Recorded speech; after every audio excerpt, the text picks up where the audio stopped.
Welcome back to another episode of Health Hacks as I continue my theme of talking about stress and how it impacts our health and longevity. And today I want to share how it impacts our fertility. Stress can interfere with our reproductive hormones because when the body is in the stress state, it is producing cortisol and adrenaline in order to get us to safety. And we need energy to be able to fight or flee. And the body is setting us up to be able to do all of that. And in order to have that kind of energy, it has to shut down other systems in the body in order to give you what you need in the moment. And so it will shut down your immune system. It will shut down your digestive system. You can't be in your rest and digest system at the same time that you're in your fight or flight system. And it will also shut down procreation because you're not going to stop and make a baby when you're trying to get to safety. And when we are in this fight or flight state, it is supposed to be short-lived. And then when we get to safety, now we can get back into our rest and digest system. And that's where we really want to spend most of our lives, is in that calm parasympathetic nervous system. And yet in today's world, we're not. We're spending most of our lives in our sympathetic nervous system. And so over the course of time, if the body's always having to produce cortisol and adrenaline, it has to be able to do this. It's doing it at the expense of other things. And so it is producing these at the expense of producing progesterone.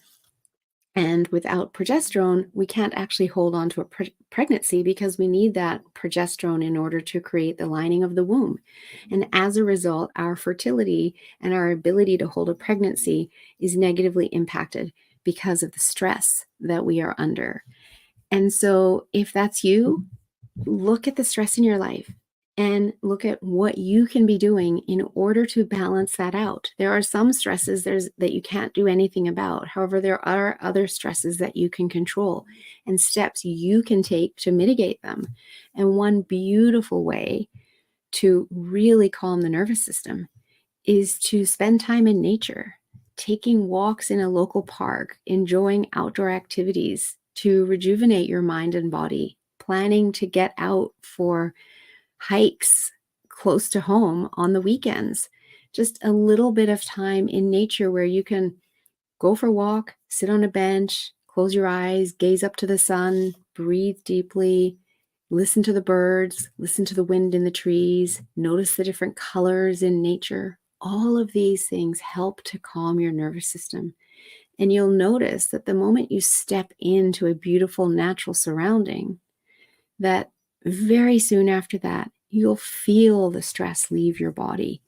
It's an incredibly powerful way to get out of that fight or flight state.